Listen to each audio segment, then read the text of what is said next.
Good evening.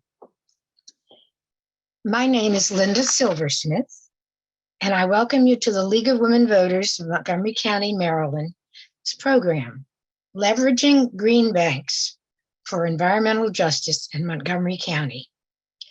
Montgomery County's leaders have been promoting environmentally sustainable building projects for several years, hoping the area can be a model for jurisdictions trying to go green.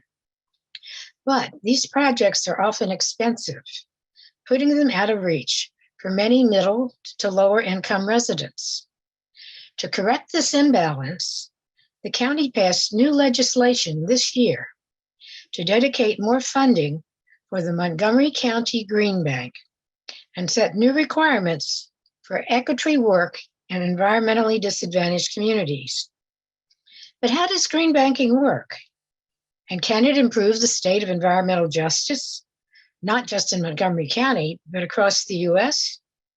Our presenters tonight will give us some insight, followed by an audience Q&A. But first, some housekeeping details. This webinar is presented by the League of Women Voters of Montgomery County. This meeting is being recorded, and now it's being streamed live to Facebook.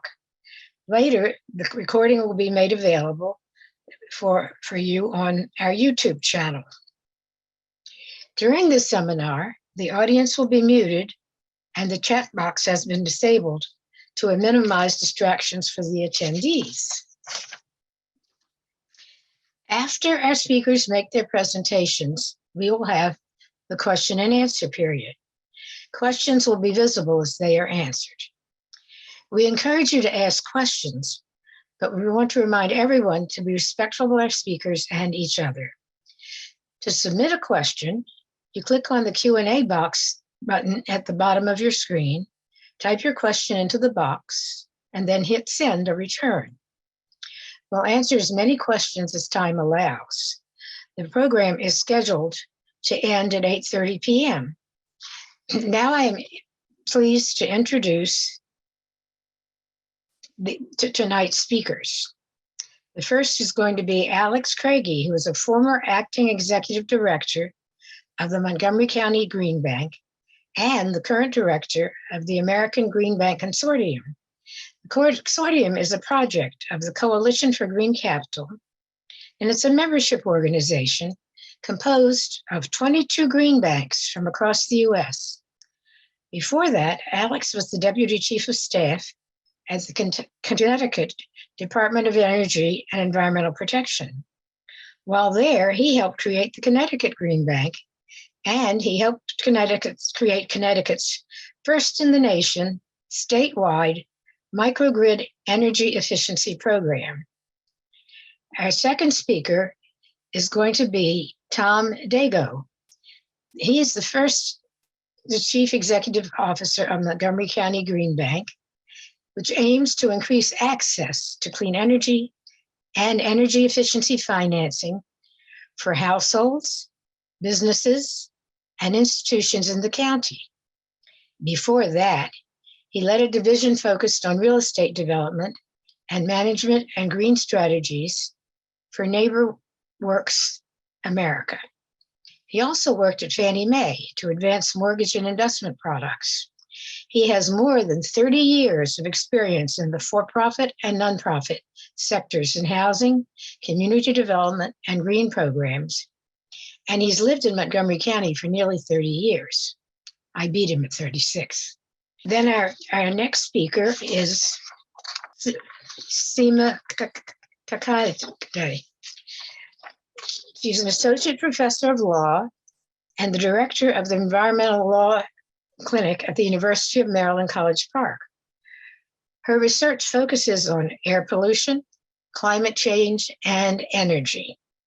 And her legal practice experience is in environmental regulation and enforcement. Seema's legal practice in the clinic specifically focuses on environmental justice matters in the Mid-Atlantic region. And prior to joining the law school, she served as a federal government attorney with the Environmental Protection Agency's Office of Civil Enforcement and in the Office of General Counsel at the Department of Energy. It's now my pleasure to invite Alex Craigie to begin our program. Thanks so much, Linda. Hey, everybody. It's great to be with you here on this Monday night. Thanks for taking the time to spend your evening learning about green banks, and specifically your very own hometown Montgomery County Green Bank. I'm a previous resident of Montgomery County. I grew up in Chevy Chase, so have roots in the area. My folks still live in Friendship Heights over on the Maryland side. I quite enjoyed, Linda, how you spiked the football on Tom for being 5 years his senior in terms of living in Montgomery County. So tip of the cap to you for that. It's always good to see a little healthy competition to get started on the evening. So I just wanted to say, first of all, that I'm grateful for the invitation to speak with you tonight. And many of you in the audience are probably asking yourself, well, this is nice. I came here and I'm going to learn about green banks. What the heck is a green bank? And that's a reasonable question. It's something that a lot more people are starting to learn over the past years, but it's a very reasonable question. Green bank fills gaps in clean energy financing markets. So these are public or nonprofit institutions that use public money or philanthropic funds to join with private investment and go into places where there's no financing available for clean energy projects. This is all done in the theory that, which I happen to subscribe to, that we don't have time for gaps in the market when it comes to addressing the climate crisis. What kind of gaps, you might ask? Well, there are three major ones that encompass most of our work. The first is around perceived technology risk. So what I mean by that is what 10 years ago, solar energy was thought of as an inherently kind of risky technology to lend to by lenders. That's not the case anymore. People pretty much get it. They see it's bankable, that it's good, they're good deals to be done. Now it's much more around things like energy storage. So batteries that store up the electricity that you produce with your solar panels, and other technologies like that are proven, commercially deployed, and have a good track record, but just aren't that established in the market to the degree that lenders like to see before they lend to them. So that's one area that green banks step in to fill a gap. The second is smaller project size. So lending and banking is inherently a high fixed cost industry. And what I mean by that is that it costs the same for a bank to underwrite a $2 million loan as it does to underwrite a $20 million loan. And those smaller loans become less profitable for the organization because of those high fixed costs, for the bank, I should say, because of the high fixed costs. A green bank can step in and say, hey, we're publicly chartered and have a bunch of, in our case in Montgomery County, zero cost of capital funds coming to us from the county. We can afford to get into this sort of smaller playpen where community banks are even hesitant to tread. So that's another example of the gap that green banks fill. And then a third example, and the most important one, and the one we're focusing on here today, is serving disadvantaged communities. So green banks, because of our mission orientation, exist to go after the projects in communities that traditionally, I'll put it bluntly, that traditionally get screwed in any sort of technological rollout. You see this in the rollout of broadband internet across the United States. Just now, with the American Rescue Plan, there was finally funding to connect those last households that hadn't gotten a chance to enjoy the benefits of broadband technology as it was deployed across the country. That's way too long. That's and societally unacceptable in terms of what the profile is of those who often are the ones who end up getting screwed, which are communities of color, low to moderate income communities, the folks that just don't always get to benefit from the benefit from the transitions that you see in today's markets. And when we're talking about clean energy transition benefits, we're talking about bill savings, most importantly. I mean, if you put in a solar project now, if you're not either saving money from day one or else you're making the purchase knowing that you'll pay off your system, you're making the purchase up front knowing you pay off your system over the long term, then you're barking up the wrong tree. This is a financial windfall for folks who have the capacity to purchase solar systems up front. And then green banks like Tom's offer loans that allow access to these benefits for the rest of the folks who can't plop down $30,000 if you're anything like me for a solar system to put on your house. So that's sort of the history and the that's the mission of green banks. The history is that, and I'll share my screen here for just a moment. I won't oversaturate you with slides, I promise. The history is that in 2011, we created the Connecticut Green Bank, which was the country's first green bank. And the idea was pretty straightforward, is just as I said, you got to cover gaps in clean energy financing markets where there's no financing available for clean energy projects, so we can deploy things faster, so we can accelerate this deployment. Now, back then, as I said, we were talking about financing small solar projects or even large solar projects. That's not necessary anymore necessarily. There's plenty of money out there for large scale solar projects. So as we've moved on, we've looked at deploying solar into underserved communities as a main priority, as well as serving that smaller dollar project size that I was talking about earlier. This is a chart of the total investment that green banks have caused over the past decade in the United States. What is that color? The sort of light blue. There we go. The light blue is the green bank investment. So that's the total number of dollars of public dollars or philanthropic dollars that have been put into the market to deploy clean energy. And then for every dollar of public investment from the light blue, here comes a big lumbering chunk of private capital coming from private investors. And that's the point of green banks. We don't seek to compete with banks. We seek to pull banks, coax banks into markets where they might not otherwise be. And hey, listen, if they end up lending a ton into these spaces and there's no need for our services, that's what victory looks like.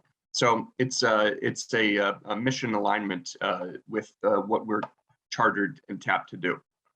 So as you can see, we had our best year ever last year, almost $2 billion of total investment. And we're ramping up and growing quickly. I'll move on to the next slide. We have a great deal of physical footprint as well. We have green banks there, as Linda kindly mentioned in the introduction. There are 22 green banks in my consortium here, and those represent 16 states and the District of Columbia. So our neighbors in DC have a green bank as well. That's really off the ground. And then there's also the Maryland Clean Energy Center, which is a statewide entity that operates and provides financing for clean energy upgrades in Maryland. And then there's also the Climate Access Fund, which is just getting off the ground and is a community solar focused and locationally focused on Baltimore right now, clean energy fund. But you guys are lucky because you live in Montgomery County, and you got Tom/Daddy Warbucks over here, who just got tapped by the county to receive a stream of, correct me if I'm wrong, Tom, something on the order of $18 million per year in ratepayer funds to deploy clean energy in Montgomery County. So you're going to hear from Tom about the successes that he's had so far, the opportunity that lies ahead of them, and you'll hopefully will escape without any stories or complaints and grumbling about the Nationals. So the next slide I want to show you is momentum around green banks in just the last year. So we've had everything from Alaska, which Governor Dunleavy, not a liberal person, we'll put it that way, introduced a green bank bill. Governor Walz included $34 million in his proposed budget for a Minnesota green bank, and we feel positive about that, the expectations around that. The Illinois legislature created green banks in their most recent session in a big sweeping clean energy bill. Maine passed a law creating their very own nascent green bank. So there was legislative movement last year, and then there was also operational movement last year. So in California, where there are 3 operating green banks, the latest one to launch is the Climate Catalyst Fund, which operates out of the California Infrastructure Bank. And this is an organization that is capitalized with 47 million and is starting off devoted to financing forest biomass projects so as to reduce the risk of wildfires in the state. So that makes a lot of sense because, as everyone knows, that's a big problem there. The Colorado Clean Energy Fund received $30 million into their bank account as a result of a bill proposed by Jared Polis, the governor, and signed by Governor Polis. And the Philadelphia Green Capital Corporation launched last year. And we try not to fight over sports teams too much, but they're really insufferable, as most Philly fans are. So you get what are you going to do, you know? And Puerto Rico also created their new organization, and Nevada named their inaugural executive director. So you see a lot of movement in new green bank creation in 2021. And then kapow, there's a huge amount of success that green banks have had at receiving additional capital over the last year.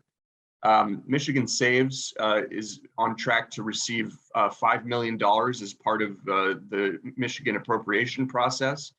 The New York Green Bank, very importantly, completed the first large-scale securitization of green bank loans, which for people who don't live this or breathe this every day, this is a way of taking loans that sit on your balance sheet after you've made them as an organization, and then selling them onto the secondary markets so that you get an immediate infusion of money, which you can then relend. So it makes the capital deployment process more efficient.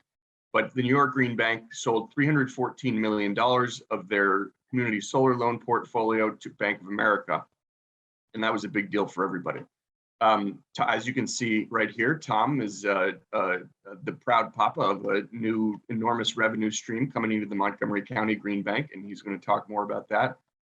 Rhode Island Infrastructure Bank got an infusion. The Connecticut Green Bank launched its inaugural Green Liberty Bonds program, in which it tapped into smaller scale investors to fund its work through a very successful issuance of green bonds. And then even later on, issuance of green notes, which go down to denominations of $100. So if you're, excuse me, if you're ever looking for a good Christmas present for somebody and you want to drop $100, just Google Connecticut Green Bank, and you can they'll gladly take your investment. So anyhow, that's an overview of the green bank landscape in the United States. I'm very much looking forward to engaging with any questions that anybody has. But it's just, again, a real treat to be able to speak with you all tonight and to be hosted by an august organization such as the League of Women Voters. So thank you for having me, and I look forward to the discussion. Thank you very much, Alex, for your presentation. Next, we're going to hear from Tom Deo about what's going on in Montgomery County. Okay, great. Well, thank you. Alex, thanks for that introduction. And we're proud to be a member of the American Green Bank Consortium, which Alex leads through the Coalition for Green Capital. It was started with Connecticut Green Bank, grew to about 6 or 7. Now it's how many? 20? Is that what you said, Alex? 22. All right, there we go. And it's a great network because everybody's learning as we go along, and it's a great sharing network. And we pick up models across the country, and we try to bring them locally. But just like politics, green banks and the work you do is everything is local, and you have to identify what it is that's happening in the marketplace that you operate in, because things are different. The way incentives from utilities come in, how the solar market works. They all work differently, even though they seem to be uniform across the country. It doesn't work that way. And so having an ability to be local means we can take the resources we have and tailor them to meet where the local needs are. And I'll walk through a little bit of that now. But Alex's work at the consortium has been fundamental in the green banks, learning from each other and getting up to speed a lot quicker. So I've got a slideshow here I'll bring up here now. I'm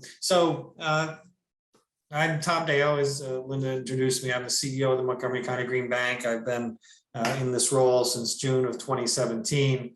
Montgomery County Green Bank, we're a nonprofit. This is a confusing thing to have bank in your name, and people think that you want to take their deposits and offer checking and savings accounts. We do not. But a green bank, as Alex had gone through, is a particular device that was established out there to work in the financial markets, but we do not act as a bank. We are a nonprofit. We were established by the county through charter in 2015. It took a year to stand up the green bank. It stood up in 2016. Alex was actually the original acting CEO of the green bank when it stood up. But even though we have this charter from the county, we are an independent entity. We are not part of the county. We're not an agency of the county, but we are very closely aligned with what the county is doing. We work closely with the county council, county executive, Department of Environmental Protection, but we are not in the county, which allows us to operate in a different manner where we don't have to deal with a lot of the infrastructure that a county agency has to deal with in terms of procurement and how they sort of operate with the marketplace. And that's very important for the work we do, because our job, as shown here, is to accelerate investment, energy efficiency, renewable energy in the county. We only do operate in the county by doing two things: by partnering with the private sector, which Alex had gone through, and by partnering with them to actually create a larger resource, a larger funding pool for residents and businesses to actually access the financing resources in order to undertake energy efficiency, clean energy improvements in their marketplace. It's called leverage. I'll go through that in a minute, but that's what it means. It means we take a limited amount of capital, we go out, we partner with financial institutions who have much larger resources of capital, because if all we did was use our capital, we would exhaust it quickly and not satisfy the demand that's out there. So we take our capital, we partner with other institutions to make a larger pool of capital available. Our focus, and our board is highly focused on this, is to build a diverse, equitable, and inclusively prosperous, resilient, sustainable, healthy community. And I know this program is to identify that sort of work in the equitable area, and I will get into that so you understand how green banks can influence and be supportive of that arena. We were also clearly set up to help the county reach its very aggressive greenhouse gas reduction goals, 0%. I think when it started, it was 0% by 2050, and they moved that up 15 years to 0% by 2035. So put a much larger goal out there. They saw the green bank as a fundamental entity to sort of help get the county to that goal.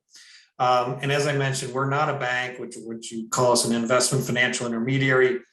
We take our funds to de-risk investments. Alex went through some of that. There's risk in the marketplace. Private capital tends to not be strong in the risk arena. They're more risk averse. So by us participating with them, we mitigate some of the risks they may have and bring their capital in the market. And our original funding source actually came from settlement funds when Pepco Exelon merged.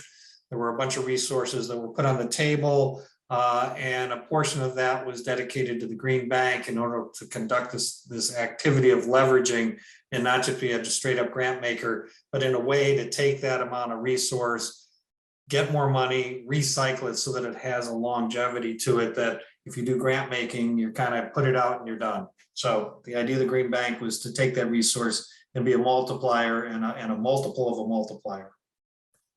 So what we've been up to. So, since 2017, we've been out there, we've been talking to the marketplace to find out, okay, where is the need? What kind of products are needed out there? Who's the constituent that needs it? What's the structure that needs to be put in place in order to make that effective? And at this point in time, we've got 10 different sort of vehicles out there that we put in play in order to help homeowners, the commercial and industrial, which includes all the nonprofit, multifamily properties, as well as we got into the area of trying to make sure that we could serve low and moderate income renters as well. So in the homeowner arena, we put together a couple financing programs, one to support homeowners who are undertaking energy efficiency, which is, improving your HVAC systems, tightening up your building envelope to reduce the leakage in order to have greater energy efficiency, more insulation in the ceiling and attic. So all those things that create a lower energy consuming home. We also have renewable energy financing, which can support geothermal or solar renewable energy installations on a home, which operate separate from energy efficiency. They're usually undertaken at different times and for different purposes. And then just this year, and I'll get into this more later, we introduced two what we call Access Solar, which are focused on the low moderate income community around solar and ability for them to participate in the solar renewable energy economy and putting it on their own homes. And I'll go through that a little bit more of that in the future as I get into this, but one is to support it from the ownership side, and the other is to support it what we call the rental side, which is you basically are leasing the solar installation. But all those things are out there in order to address homeowners in the market. Then we've got a series of products that we introduced to support commercial and industrial.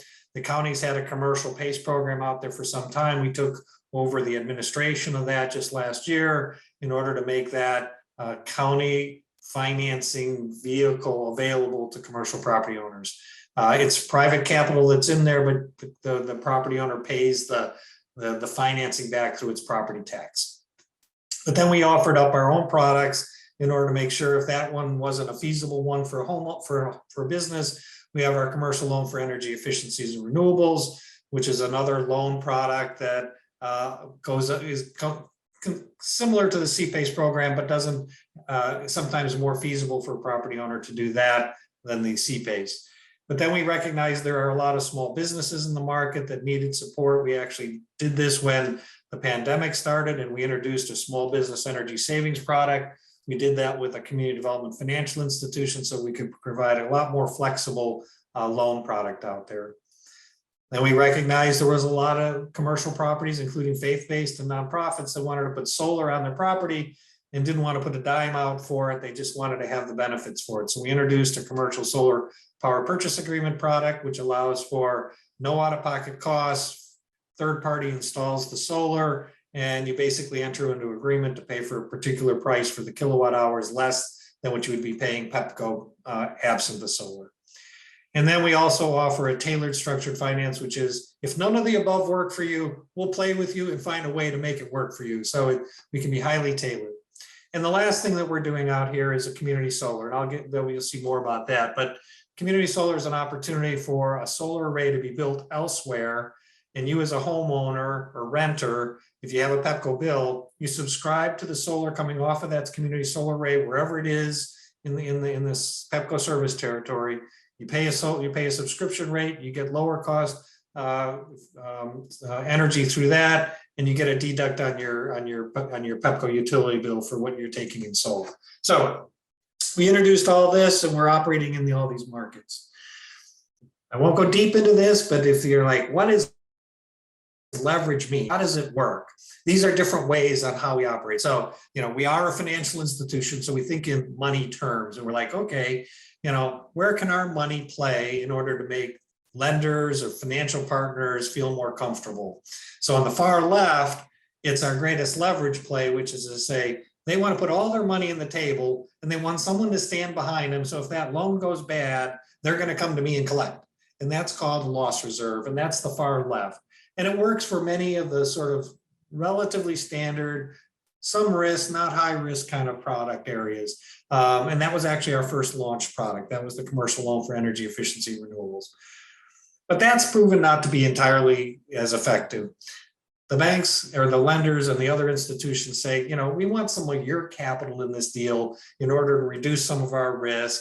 Maybe your cost of capital is a little less than ours. That can lower the rate to the end user. So throw some of your money in the deal. So it comes in, we can do it at different levels. Sometimes we're in at 10 to 30% because it's not as significant a risk. Sometimes we're up to 30 to 50%. Sometimes we're at 70 to 90. And sometimes we're 100% of the capital and someone else is originating the deal, or we're originating it because no one else wants to do the deal. But this is how leverage works. You use your capital in different ways. In each of those products I went through have different percentages of our capital in there in order to make more of that private capital available in the market. And when you put all this together, at the end of the day, we put $1 in the table, and we're hoping to get at least $3 from the other side. So that's the leverage we're trying to achieve. Put $1 in, get $3 of private capital. That's the multiplying effect that the county has asked us to do. So what have we gotten done today? So at this point, and actually we just closed a deal this week, so we're now actually have supported $10 million of projects in the county in terms of clean energy, renewable energy, energy efficiency projects. So we've supported $10 million. We've got another, knock on wood, we should be somewhere between 5 and 15 million more done in June. And then we've got another pipeline that looks to be another 15 to 20 million we're working on that will come in after July 1. We work on the same fiscal year as the county, so we align our counting up with the county counting. So we're at about $10 million of projects of support.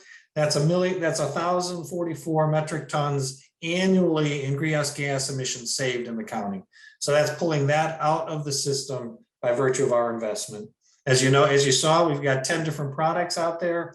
In terms of households, we've at this point served almost 750 households in the county through that $10 million of financing.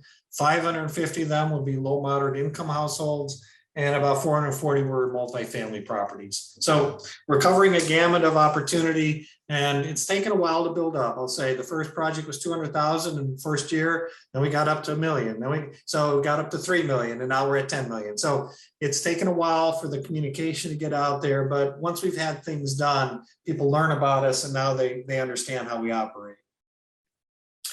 So now I just want to turn attention to the equitable access opportunity. So what have we been doing in this arena? And we have been operating and focused on this because that initial capital that we got in from the county actually required that 20% of those funds be used for low moderate income and multifamily homes.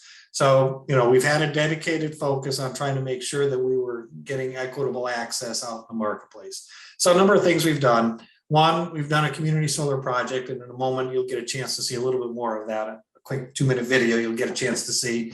But it's a community solar project in which 30% of the subscribers are low moderate income subscribers. It was the first in the county low moderate income community solar to come online. Second, as I mentioned, we launched our Access Solar program, which was for low moderate income homeowners that want to put it on their rooftop. We took a year designing that with about 20 stakeholders throughout the county and region in order to sort of make sure we got it right. And it just launched in March of this year. It goes up to households earning $97,500. We basically provide a subsidy for the owners if they want to buy it and finance it. We'll provide a subsidy where we pay for the solar renewable energy credits up front so that they don't have to wait for 5 years to amass that. And we also offer a power purchase agreement with 3 different financing options that bring better value to the low moderate income households. We've also been engaged in working with faith-based congregations. Since we launched our commercial solar PPA, we've been out there marketing it to faith-based. We've got 25 of those that were in current conversations about putting solar on their congregational properties, and 2 this should close just this month. It takes a while. They have boards, they have decision making, but we've been in those conversations, and the first 2 are coming across the transom. And then on affordable housing, we've done a couple things. We've been working with a couple affordable housing rental property owners in their portfolios to find out where we can introduce solar there. And right now we have 1 in progress with Housing Unlimited with 4 of their assisted living properties. And we've also been working with condominiums across the county. We've been working on 10 of them with solar strategies. There again, a long-term decision-making, plus we've run into some regulatory things we continue to sort of have to work through to make it work for condominiums, but we're not giving up on that. That's a big source of affordable housing in the county, and they all want to really actually participate in the solar arena. And then we've been using our resources to provide technical assistance. We've done technical assistance for 9 affordable condos and 2 affordable rental properties. And basically, we allowed them to understand where their current situation was in terms of energy efficiency and define a path forward for them to convert over to more energy efficiency programs. So we find that a lot of these, don't have the type of talent or skills, particularly with condominiums. The boards are not made up of people who understand this arena. So providing affordable or technical assistance to them has been very helpful for them to sort of figure a path forward for their properties. So now I'm going to give you an interlude here, take a break from me, and I'm going to let you sort of get a feel for this Paddington Square and the community solar product program we did there. So just give me a moment. Hopefully this will launch.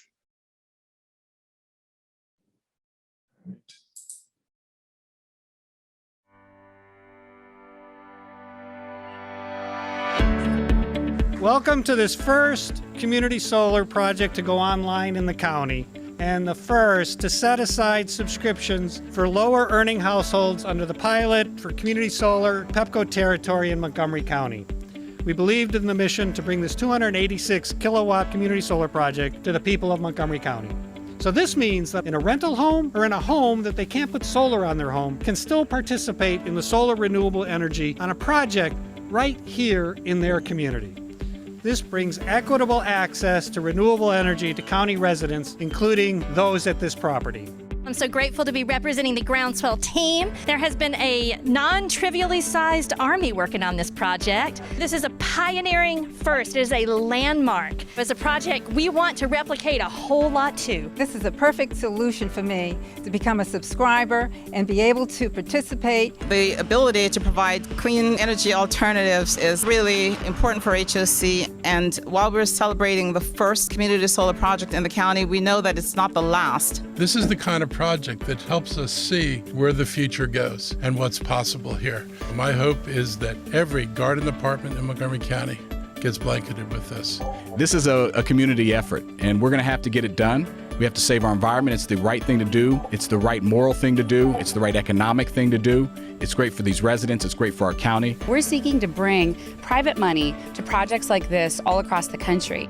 Now we've got this 30% benefit for the low-income residents that are right here on the site. This is a really innovative model. There's not a lot like this. We know that there will be many more of these projects moving forward, and there will need to be many more of these projects forward. At the end of the day, it's really love. It's love for our neighbors. It's love for the places that we live. It's love for future generations. It's love for the more equitable clean energy economy that they're all working to build together. We are delighted to work in support and advancing the Climate Action Plan, and just know that it aligns with our mission of equity, of clean energy, of resilience. I want to thank the Green Bank for your leadership on this. We're beginning now to see what the Green Bank can really do.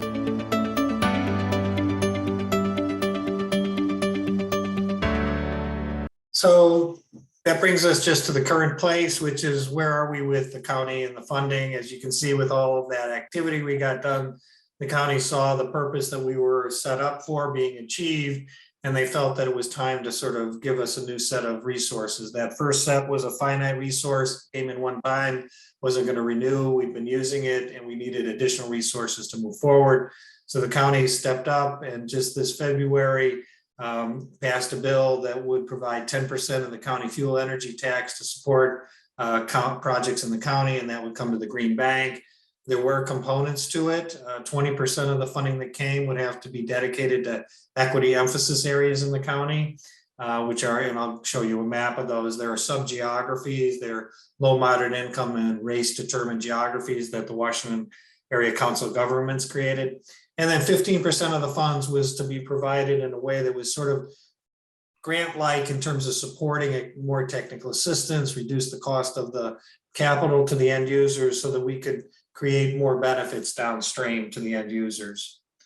And these are the equity emphasis areas in the orange color there that were defined by the Washington Council of Governments. As you can see, kind of going down the middle there, the spine is 355, Wisconsin Avenue, Rockville Pike. And so a lot gathered in those areas, as well as down county and a lot of the sort of Silver Spring and other communities down in the older, the older part of the county. So these are areas that they determined where the Green Bank should focus 20% of its capital in making investments here. This is tough for us, not tough to do it. It's tough to make sure that we find the kind of projects that are in there. And we're only a 7-person organization. We're not that large. And so for us to get into those markets are going to need support in order for us to make the connections and make an understanding of what's there. And this is just a picture of some of the stories of our work. You saw the community solar Paddington Square in the bottom middle there. Glen Manors, our condominiums. We've been working with a significant number of condominiums. That's a small 32-unit condominium, which we did energy efficiency on. We're actually looking at a solar project as well. We did solar panels on the new Meadowbrook Stables, which is a nonprofit, and it's going to help them reduce their energy costs. We've done geothermal and solar on homes for homeowners. Urban Winery is a small business that needed to change coming out of the pandemic and make some big improvements and meet the energy code. We actually provided 100% of the financing for them to be able to do that. And then we just ventured into the EV charger market, trying to support EVs by supporting one of the condos up in Clarksburg to introduce EVs on their property. That's just a small sample of what we've done. So I'll end with this of where can we use help and support. As I mentioned, as we try to reach into these sort of equity emphasis areas, we really need support in order to make this work. We can't do it just with the few folks that are in our team. We've tried to do and working on it with Access Solar. We need, what are the right contacts to reach to get into those communities? People want to talk to someone that can be trusted. And the Green Bank is maybe not as well known while other constituents in those communities are. And so we're looking for those kind of contacts to help build that trust and bring us in there. We can educate, inform, have those contacts sort of amplify our message. We're not asking them to be experts on what we do, but to help us get the message out. Tell us what the tools are that would be helpful. And then again, we can bring technical assistance to property owners. And if we can find them and through context that may be made to us, we can help reach them. So I think that's the end of my presentation there. And I will stop my sharing here. Thank you very much, Tom. And for our grand finale, before the questions, we look forward to a talk by Seema Kakadi. Thank you so much, Linda, and thank you to the entire organization for having this terrific panel on such an important topic. I really personally enjoyed Alex and Tom's presentations quite a bit. What I want to talk about is sort of zooming out a little bit from the place of green banks. Okay, so Alex described what green banks are. Tom focused on Montgomery County and started to get a little bit into what they need to actually get some of the equity work really running. I'm going to talk about environmental justice. Okay, I'm going to put into context, I think, the concept of green banks and equity as it relates to this field of environmental justice. Okay, so I'm going to zoom out for a minute and just talk about what environmental justice is. So as Linda described, I teach environmental justice at the law school, University of Maryland Law School. And what I want to do is talk about those two words, okay, environmental and justice and what they mean, right? We talk about environmental justice as if it's one thing, but it's not. It's actually a very complex thing, okay? So even the term environmental, right, means different things to different people, okay? In the context of what we've been talking about here, we're pretty focused in this space of energy, right? Which is certainly environmental, right? The word environmental just means how we humans, okay, interact with the environment around us, the natural environment, okay? And so energy is certainly one aspect of that, but so is mold. So is sewage. So is park space, right? So is pollution. It's lots of things. To be honest, right, it's pretty much everything we do. Anyone that's drinking a glass of water right now, it's not only the water that's in there, it's also how the water got there. It's also the glass that's surrounding the water. And it's if you went to the tap to fill up that water glass, it's the tap. And if you had to turn the lights on into the kitchen, it's the electricity. It's lots of things, right? We have whole systems in place that dictate what we mean when we say environmental, okay? And my point of saying that is that's just one piece of this term we use, environmental justice. And just that term environmental has a lot of depth to it.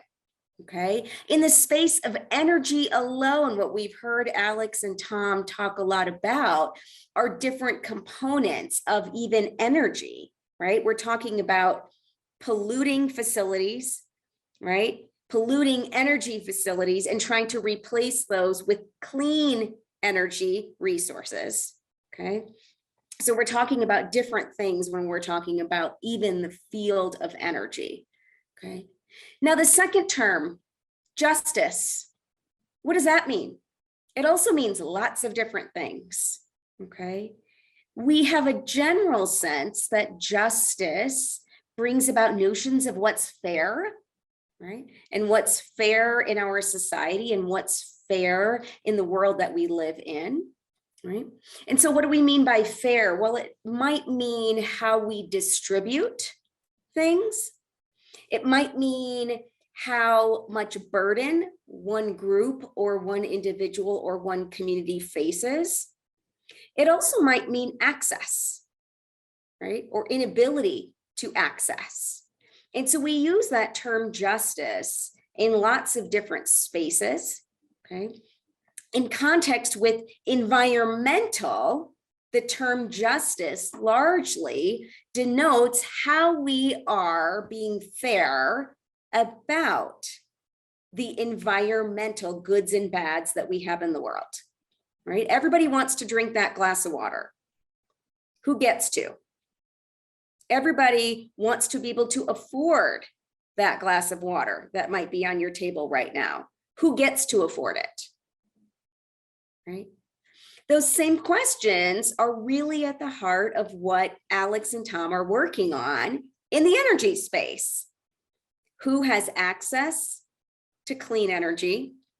How is our energy system distributing the goods and the bads, right? Meaning the ability to actually afford electricity, the ability to not be subjected to dirty energy, okay? The ability to make sure that the burdens that we place on communities that particularly already might be burdened with all kinds of other issues also don't have to face high energy burdens and high polluting facilities.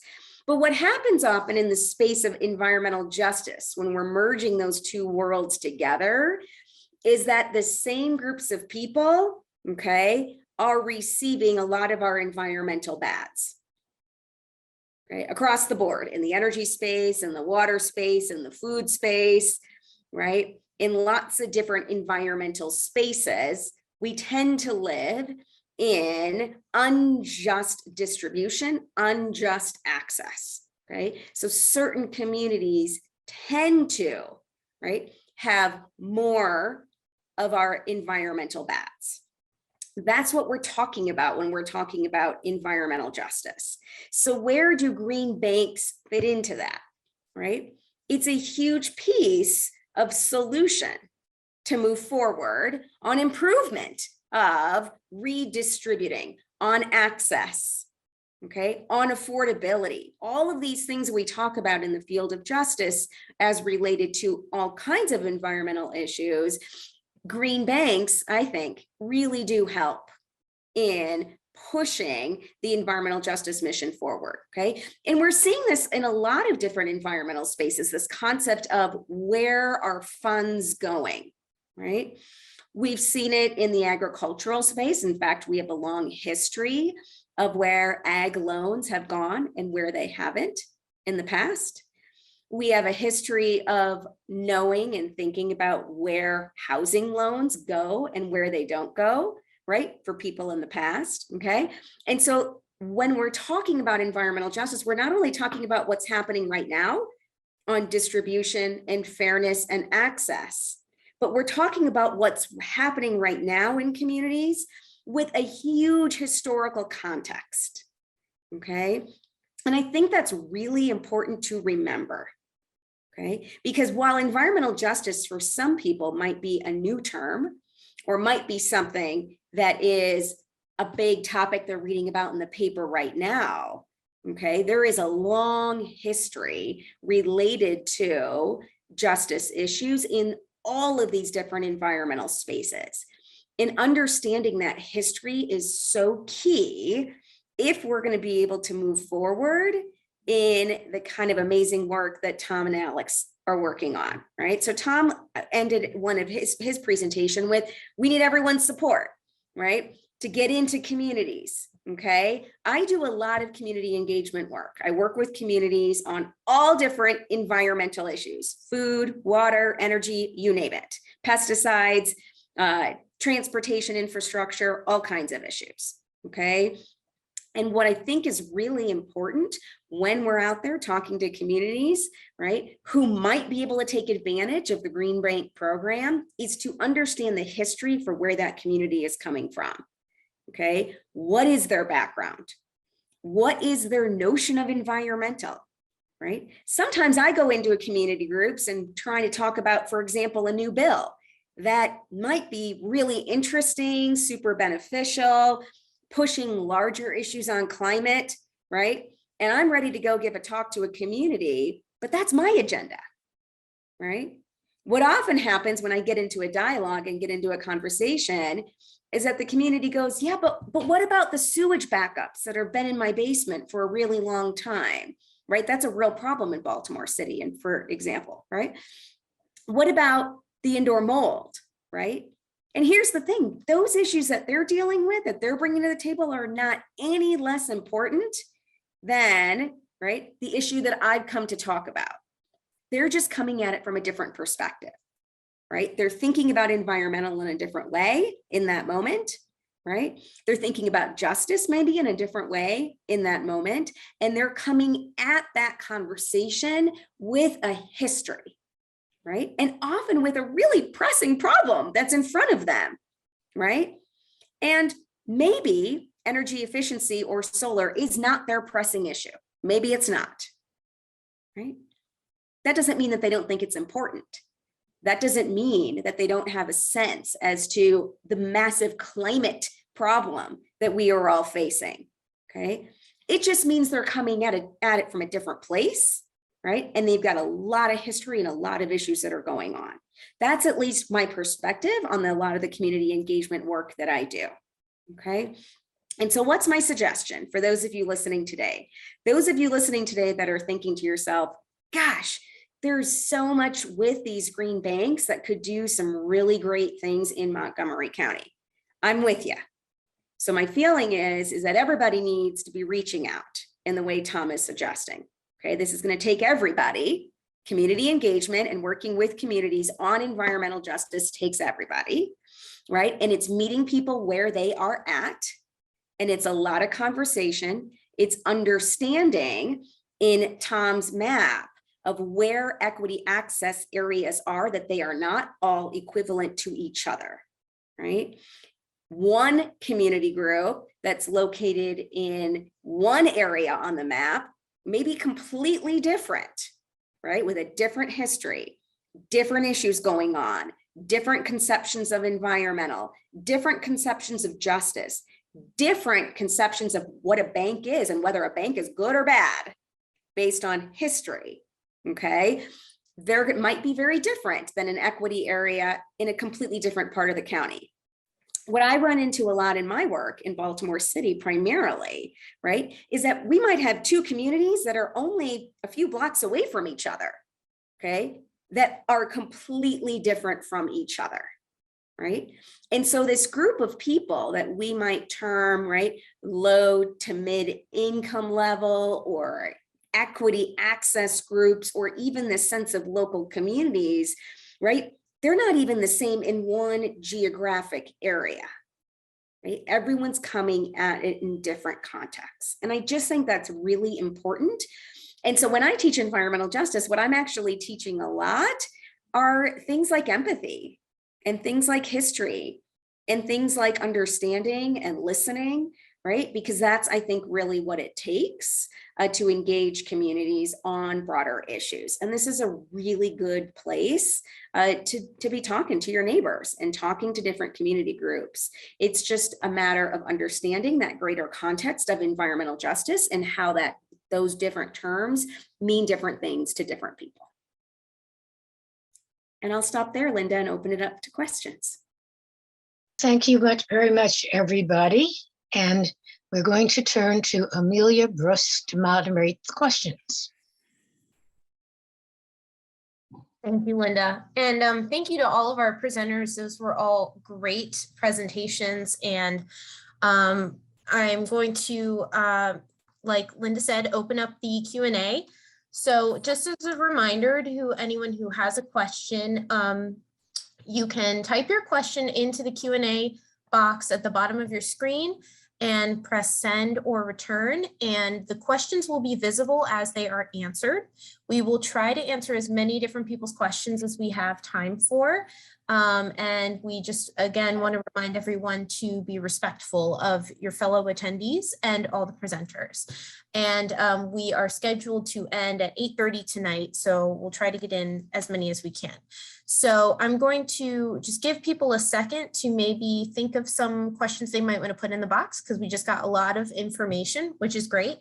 And I'm actually going to start off with a couple of my own. So Tom and Seema, maybe you guys can talk a bit more about what are the metrics or the characteristics used to describe an equity emphasis area, or equity action area, or an area that is environmentally disadvantaged. Is that purely based on income, or is it to do with transportation access or green space access, or many other different things? Can you elaborate a bit on that?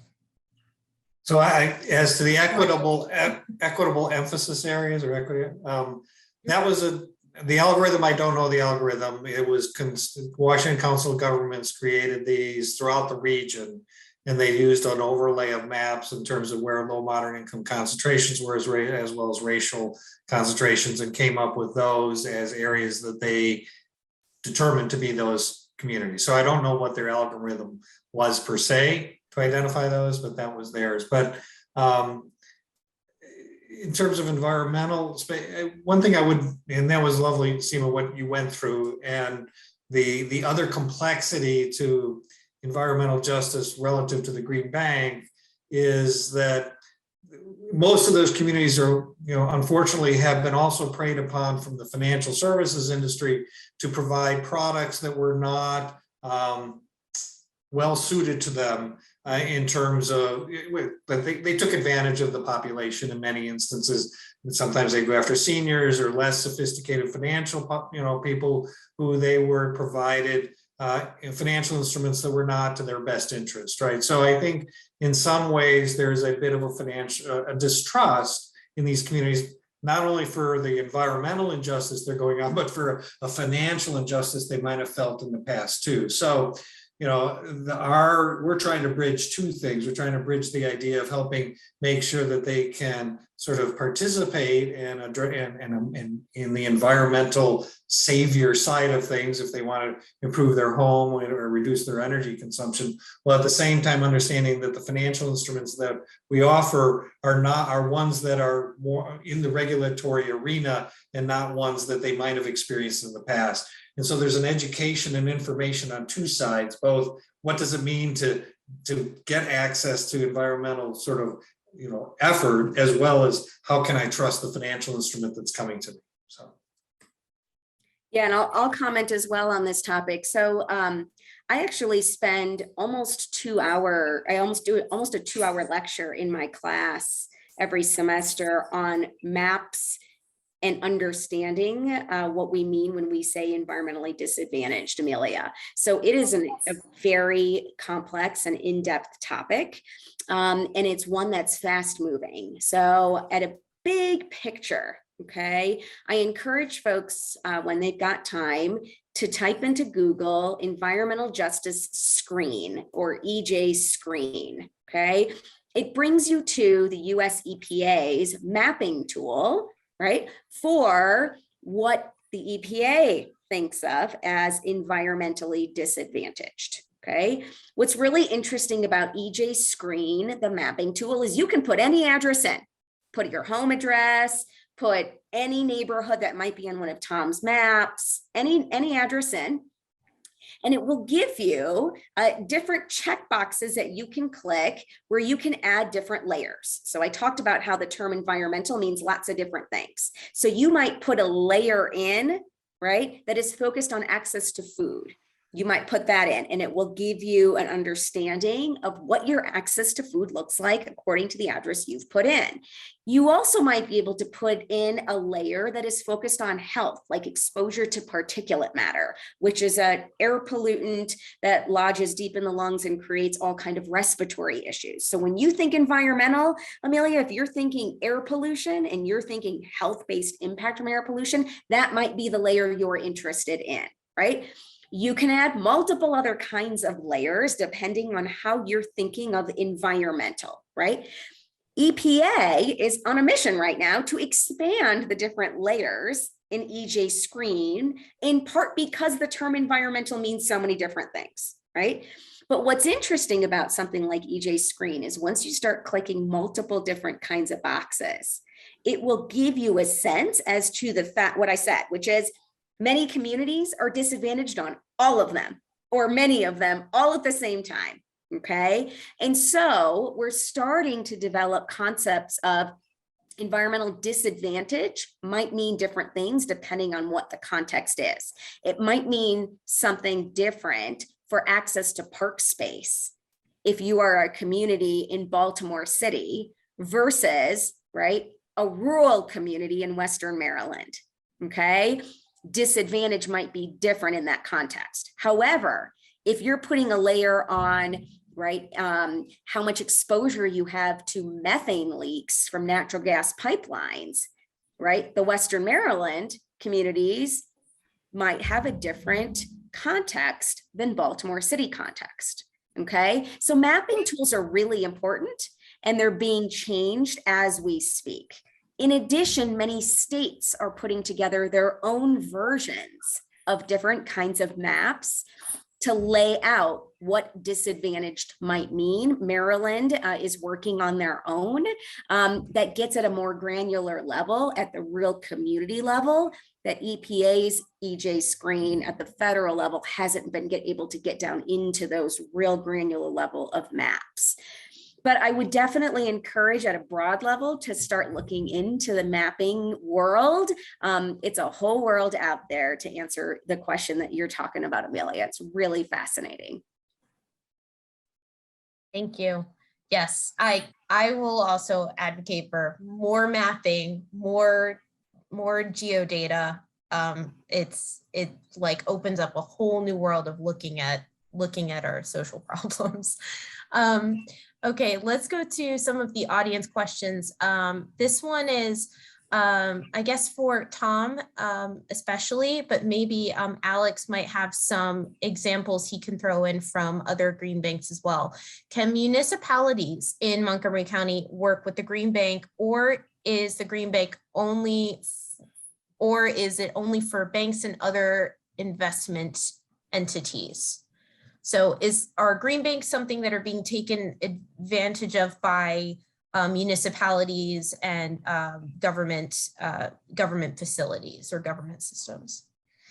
So if we're looking at the municipalities as customers, as a way where they're trying to undertake efforts in their, and the county I know has multiple municipalities. We've looked at supporting some that have looked at their street lights and trying to find a way to support there in terms of financing those conversions from what they have to LED street lights and so forth. So municipalities can, we can partner with municipalities and bring our resources in order to support efforts that they may be doing.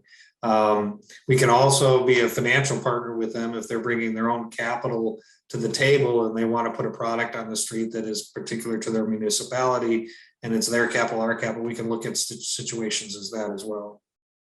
But I think our greatest leverage is working with the private capital marketplace to bring that in as is sort of where our largest intention is, because there's a large universe of that capital out there, and we're trying to bring as much of that into the county as possible. But we can do partnerships, and like I said, we've looked at streetlights in the past. There were other utility-related obstacles to making that happen. Okay, our next question is, since Pepco provides all electricity to this area, is the company open to providing a limitless amount of solar on rooftops or solar fields? So there are three actually utilities that serve Montgomery County. Pepco serves about 90% of it, but Potomac Edison though serves a large part of the sort of northern section, particularly that in the Ag Reserve, and BG&E's got a little slice on the eastern part of the county. So we do have three. Pepco seems to be the largest. There really isn't a limit on the solar that can go up. Community solar does have a certain limit to it, and there's a pilot program out there. And so the amount of community solar that can be built is limited, and each of the utilities actually have their own allocation, which does cause a bit of a problem in Montgomery County, because the Potomac Edison, which covers not only Montgomery County, it also covers a lot of Frederick and Howard. A lot of the allocation of community solar has actually been dispersed outside of the county, but for the most part, solar is, there's not really a limit to the amount of solar that the county can produce. Okay, great. Next question I want to ask, how does the Montgomery County Green Bank evaluate projects that are submitted to specifically serve a low to moderate income household or multifamily project, or a project that would be in an equity emphasis area within that designated amount of the funding that the Green Bank has to use? So anybody that, either affordable housing rental property or anybody affordable, they can certainly reach out to us, where we would connect them to a financial partner that we may be working with as soon as we understand the kind of project that they're undertaking, in order to then find the right financial vehicle that would support their effort that they're working on. So that's our, we're going to do outreach in order to connect to as many of those businesses and households as we can. And then our job is really to connect them to the financial players that we work with in order to get them the resources that they need. Most often we're trying to do it through that. Occasionally we may do it directly if we can't find a financial partner who's willing to sort of work on that project. So you already have like service providers or companies in mind that you can direct them to if somebody wants Correct. to do one of these projects. Okay. Yeah. Be it the finance, if they're ready to be financed, we'd look at the financial partners. If they're looking for contractors, we'd connect them with the contractors to help them do their evaluation, understand what their opportunity is or what they can do. Most of the contractors also will work with the utilities and bring in the utility incentive dollars in order to reduce the cost of the project. So our first thing is go get free money. Free money is the cheapest money. Get free money first. And after that, think about what it is you need to serve to satisfy the project costs. Okay. Then our next question is, how many of your current projects or projects that are in the pipeline involve housing that serve households whose incomes is $30,000 per year or less? On one of your slides, you had said that, for example, the Access Solar rooftop project, I believe, supports projects for households that earn up to $97,500. But what about households around the $30,000 a year or even lower than that? So we're agnostic. We'll serve anybody that has a need, as long, again, we're providing financing and not grants. And so one of the things that we have to be concerned about is how much debt a particular household takes on in order to undertake a project, right? It would be best for households of that nature to actually first look for wherever the free resources are that can help them. And there's a lot of them, the state has those resources and so forth.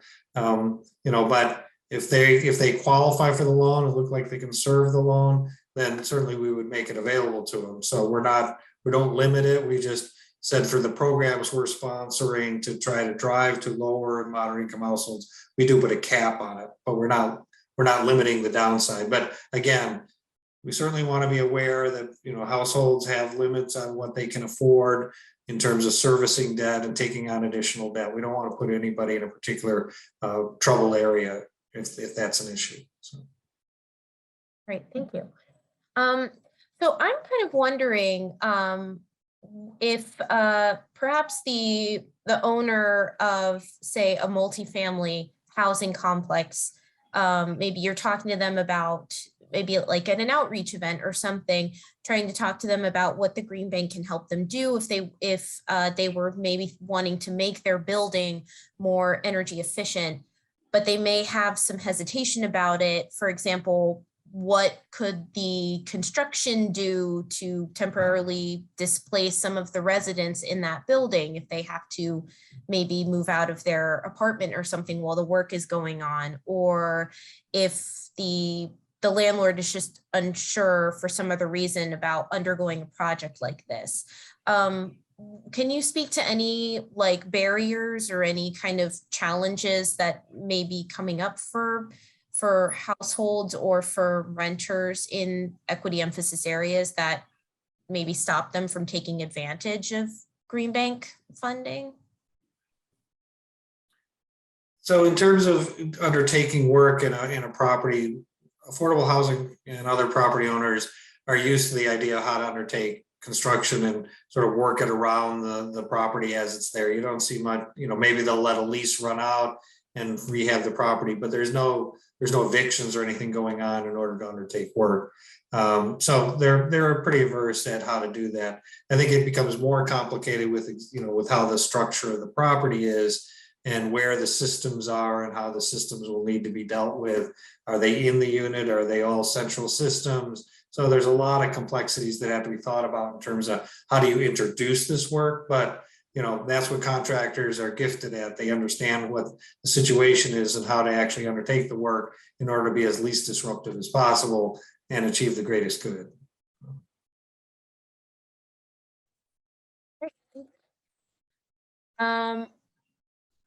The next question I see says, it's kind of a long one. So it says the UN Sustainable Development Goals agreed to by all countries provide a comprehensive framework for justice that includes climate action as a specific goal. To what extent do our presenters tonight think that framework is useful for issues being discussed tonight around environmental justice? So if anyone here is particularly familiar with that Sustainable Development Goals framework, maybe they can speak to that question.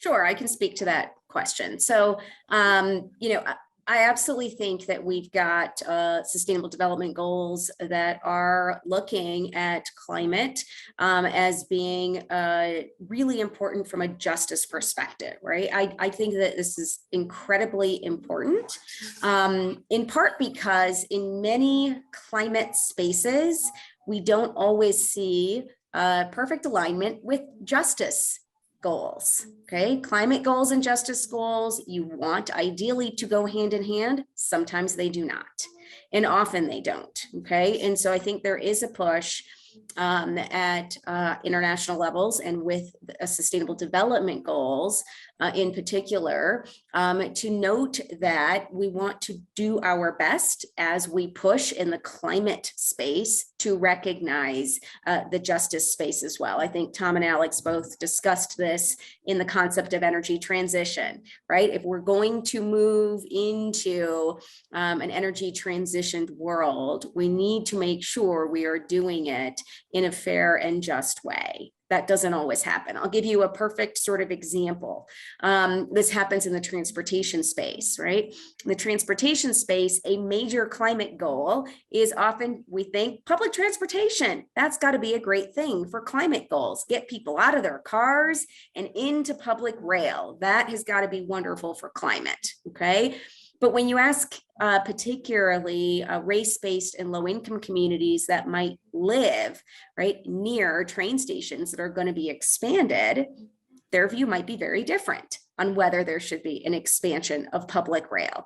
They're the ones that are subjected to maybe a decade of construction, right? And maybe often that train is going to be too expensive for them to take anyways, right? And so you have a different conversation about, right, whether public transportation is a wonderful thing when you're looking at it from a justice lens as opposed to a climate lens, okay? There are multiple examples like this also coming up when states are moving in the energy sector to things like renewable portfolio standards. That could maybe be a different topic for a different day. But really, when it comes down, when we're thinking about sort of moving into cleaner energy economies, what does that do for rates? What does that do for ratepayers? What does that do for affordability? Right? And from a justice angle, right, what does that do for cost for low-income consumers of electricity? And so the concept of sustainable development goals in moving forward on climate is to recognize, right, that there are communities that still need development and they still need, right, affordability. And they still need things that are really important in addition to being able to pursue climate. I think that framework's really useful and really important, particularly for climate goals that are going to be longstanding and work for everybody. Thank you. Our next question is another one about solar panels. For rooftop solar, a new roof or a roof in good shape is required. So if someone has a roof that needs replacing before solar panels can be installed, would the Montgomery County Green Bank match them with a roofing installer as well as a solar panel provider? So it is an important element to putting solar up, that you don't want to put solar up on an aged roof, which before the solar's period is over, you have to take it off in order to replace the roof. So every solar installer, that's the first thing they're going to look at, is what is the age of the roof. And can the roof, if it's 7 years or less, it's generally probably within the range of being able to put the solar up, and the 20-year period of the solar is probably, solar is going to last longer than that, but at least the 20-year period in which you'll get the benefits of the solar and pay off the loan will match up. If you're longer than that, they are going to suggest that you replace the roof. We've done financing like that for congregations on their properties where they are redoing the roof, and we've been able to find a way that we could provide financing that is all encompassing. In order, the thing is, what you give up is the solar benefit. And what you're doing is you're using your solar benefit in a way to pay off your roof concern. So maybe you were going to get 15-20% discount on your utility rate from the solar, but now you're wrapping in the roof. And so maybe you're going to pay a little bit more per kilowatt hour for that solar array, but you'll get a free roof too. So it's a financing vehicle for doing it. We've done it on some congregational things. A lot harder to do with a homeowner, because you don't know what the sales cycle is going to be on the home and so forth. So it really doesn't work for a home. You really need to do them in separate transactions. If you need a roof, you put the roof on, and then you put the solar on. They're separate transactions. Thank you. And our next question, again on solar panels, because that is the thing in Montgomery County that we're all paying attention to these days. What's the benefit of getting solar panels for your home through the green banks versus, for example, getting free solar panels from a company like Ambit Energy or their partner Sunrun? So one, I'm going to say, I hear the idea of solar renewable energy, but as Alex would say, the cheapest kilowatt hour is the one you don't use, right? And that comes through energy efficiency. So the first thing you want to do is make sure you're using as little of energy as possible in your home or your business, because that's your first big savings. Is you're not using more electricity, you're not, and if you're using it from the grid, you're not using some fossil fuel generated kilowatt, so I hear the renewable energy, and it's lovely because you can drive around the community and you can see it, right? You can't see energy efficiency. It's in the bowels of your property, right? It's sitting down in the basement. It's that thing that you always go and bang on when it doesn't want to work. Or it's the insulation in the attic, which, how many people have gone into their attic within the last 3 years, right? Probably nobody, but that's where all the heat gets lost, or the cool, it goes right up your, and so energy efficiency should be the first thing you think about, right? Because get your property tight. Now, when you put your solar on, be it your business or your home, you size your solar to the energy you're consuming. because you could actually buy solar larger than you need if your home is not efficient, right? So I just wanted to get an editorial piece out there. I know solar is this thing. And now I forgot the question. What would you say is any possible benefit of paying for solar panels of Green Bank versus getting them for free from a company like Ambit or their partner Sunrun? So I think what they mean by free is using a power purchase agreement, which is that you don't put any money out of pocket because you basically enter into a contract with the solar developer who will bring the financing, bring the solar panels, put it on your roof, and you enter into a contract with them in order to pay a lesser charge for the kilowatt hours that are generated from the solar array on your home than the price you would pay for that same kilowatt hour drawn from the utility. So I think that's what they mean because that's what Sunrun's offer is that there's a no out-of-pocket ability to get solar. That's a very good program. Yeah, you really want to look at that contract, understand what's inside there, because sometimes there's a price per kilowatt hour, and then they'll escalate it every year. What's that escalating factor? Do you feel comfortable that that escalating factor is going to be less than what the utility price is changing? So you kind of want to understand what that contract is. But it's a great way to participate, get some benefits from solar energy because you're paying less for it. If you put it on and you pay for it outright, the size of the benefit ultimately pays off larger than it does through the power purchase agreement because your financing costs would be less, but you're paying debt. So you do have to come out of pocket for it. But if you look at it over the 20-year period of ownership, you're going to be better off owning. But you do have this thing that you have, which is coming out of pocket and paying a loan off, right? Unless you're going to come out of pocket for the cash, and then it takes time to recover that cash. So ownership will give you greater benefits, but more out of pocket. The other gives you some economic benefits, but you also want to make sure you understand what that contract says. I just also want to chime in, Amelia, to just reiterate what Tom said at the beginning on, energy efficiency is the cheapest way to go. I'll also just say it's the most environmentally friendly way to go as well. I actually had a student once a few years ago that made the analogy to food and said, you could go out and buy organic foods, or you could just waste less food. And I just thought that was, not exactly the same, but I thought it was an interesting analogy. Okay, thank you. I think we've got time for maybe like one more question. So I'm going to go ahead and ask kind of a two-part question of Seema and Alex. So Seema, you work in or focus on environmental justice in the Mid-Atlantic region. And Alex, you work with green banks from all over the country. So between the two of you, I'm kind of curious to know what are maybe some recent trends in maybe some of the most common environmental justice concerns that you're seeing in the Mid-Atlantic region and that maybe are coming up more and more around the country. Maybe because of different climate conditions around the country, maybe because of where people are moving to in other parts of the country. Just kind of wondering what the two of you see on the horizon for environmental justice, both regionally and nationally. So I think that the trends that I see from looking at green banks across the country are we're trying to figure out how to go beyond just how do we bring like Tom was referencing whole home upgrades. So not just slapping solar panels on the roof, but is there an energy storage component that we can put into that? Is there energy efficiency that we can do with that?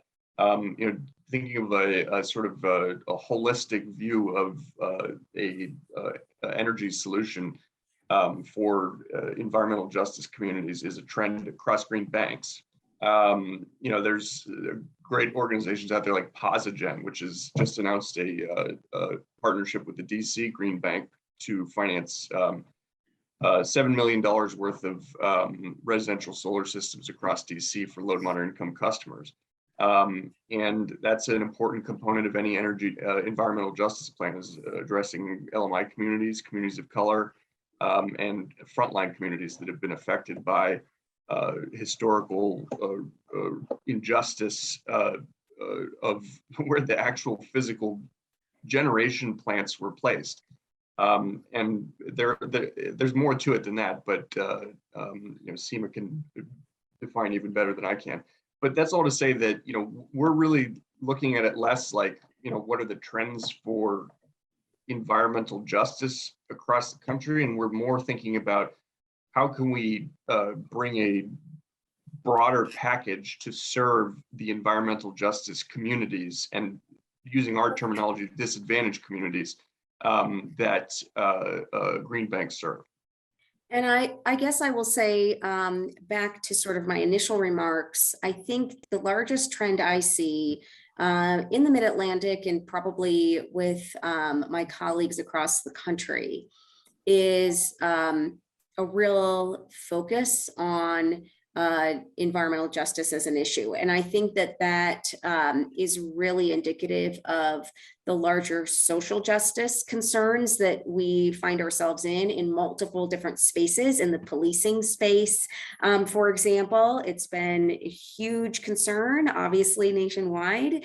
And so I think that the social justice movement, broadly speaking, is translating to the environmental sector very much so.